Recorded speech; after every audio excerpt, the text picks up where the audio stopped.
장관님한테 저 현안 관련해서 우선 좀 몇 가지 여쭤보겠습니다. 네, 의원님. 최저임금 관련해서요. 그 소득 격차를 반영한 최저임금의 인상을 기대한다 이런 말씀하셨죠? 네, 그렇습니다. 그 소득 격차를 반영한다는 게 어떤 의미일까요? 저 소득 격차를 완화하는 쪽으로 최저임금이 책정되는 걸 기대한다 이런 뜻인가요? 예, 저희가 기본적으로 이제 저임금 근로자 비중이 미국, 우리나라 굉장히 높은 편이라서 네. 같은 임금 근로자 내에서 이 격차가 큰 부분을 좀 줄이자는 취지로 저희들이 설명을 드리고 있습니다. 그러면은 그것이 이제 그 지난해 7.1% 정도 그 인상하는 과정에서 소득 격차를 이렇게 완화할 수 있는 이런 그 고려가 이렇게 포함되어 있잖아요. 예, 2.5에서 2.7 사이 예, 그게 그렇게 포함하고 있습니다. 그리고 뭐 그러면 그 올해는 그거보다 조금 더 반영됐으면 좋겠다 이런 의견을 그 피력하신 거로 봐도 되는 겁니까? 아니면 뭐 부분은 동결하는 거로 봐야 되는 겁니까? 아니면은 뭐 그냥 지난해 수준으로 봐야 되는 겁니까? 뭐 구체적으로 말씀하실 수는 없겠지만요, 그죠? 수준과 관련해서는 지난해보다 소득 격차가 더 강화됐으면 지난해 예를 들어서 소득 격차가 뭐 2배 내지는 4배 이렇게 있다. 그러면 올해는 그거 2.5에서 뭐 아니면 4.5로 더 벌어졌다. 그러면 그런 것들을 더 반영하는 게 순리겠네요. 장관님 말씀대로 하면.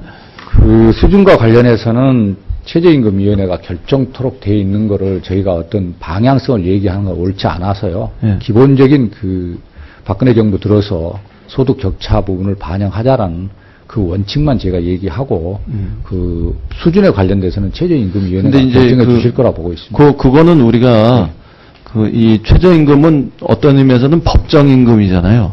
예, 그렇습니다. 일반 임금들은 시장에서 자율적으로 조정돼 나가겠지만, 그러니까 그런 법정임금과 관련한 이런 성격들이 있기 때문에 이거는 어떤 면에서는 그렇게 그 모호하게 놔두는 것도 있지만, 모호하게 놔둘 필요도 있지만, 수치로 구체화할 필요는 없을지 몰라도 방향성은 좀 분명하게 할 필요도 있어 보이거든요. 그런 게 저 시장과의 커뮤니케이션에서 또 저 장점을 가지는 이런 경우들이 이제 많이 있죠. 예, 그렇지 않을까요? 그래서 이제 사실 13년, 14년도에 최저임금 두 번에 걸쳐서 박근혜 정부가 결정을 할 때, 그래서 시장의 통상적인 임금 상승률보다 높은 최저임금이 결정이 됐다고 보고요. 아마 그런 정신들은 이어가리라 보고 있습니다. 저는 솔직히 이제 수치로까지 명확하게 이야기하는 것들은 좀 바람직하지 않아 보일 수도 있는데요. 어떤 방향성 있잖아요.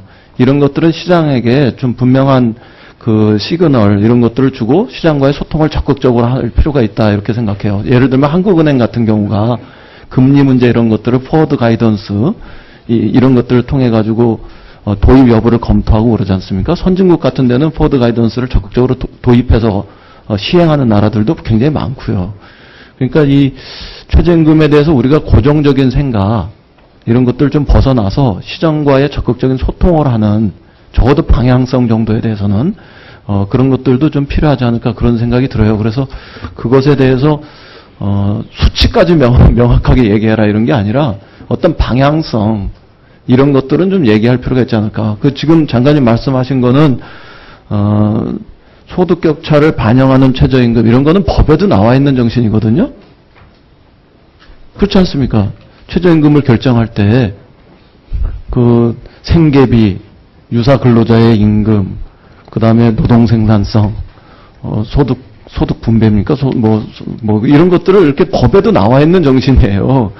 그러니까 그런 거 가지고는 시장하고 소통이 잘 안 되고 정부가 어떤 정책적인 효과를 거두려고 하는 이런 의지하고 이렇게 잘 소통이 안 되는 것 같아요. 그래서 그런 정도의 좀 명확성 이런 것들은 가져갈 필요가 있다. 이런 점들을 좀 말씀드려보고 싶어요. 한번 검토해 보셨으면 좋겠고요. 그다음에 두 번째로 제가 지난번 상임위 할 때도 제가 말씀드렸고 자료가 있으면 자료까지도 달라 이런 말씀도 드렸는데 이 청년 실업 문제하고 네. 그다음에 임금 피크제 이거하고 꼭 연동되는 건 아니잖아요. 지난번에 무슨 이 앞에 법을 통과시키는 과정에서 임금 피크제하고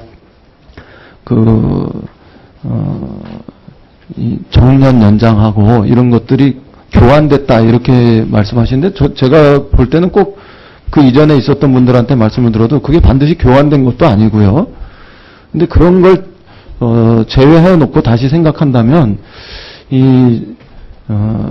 임금 피크제하고 그 청년들의 어떤 실업 문제를 개선해 나가는 거하고 이런 게 반드시 연관되는지 직접적인 건지 이런 것에 대해서 좀 재검토해 볼 필요가 있어요. 그러니까 임금 피크제 때문에 정말 그걸 도입하지 않았기 때문에 청년들의 실업 문제가 생기는 건지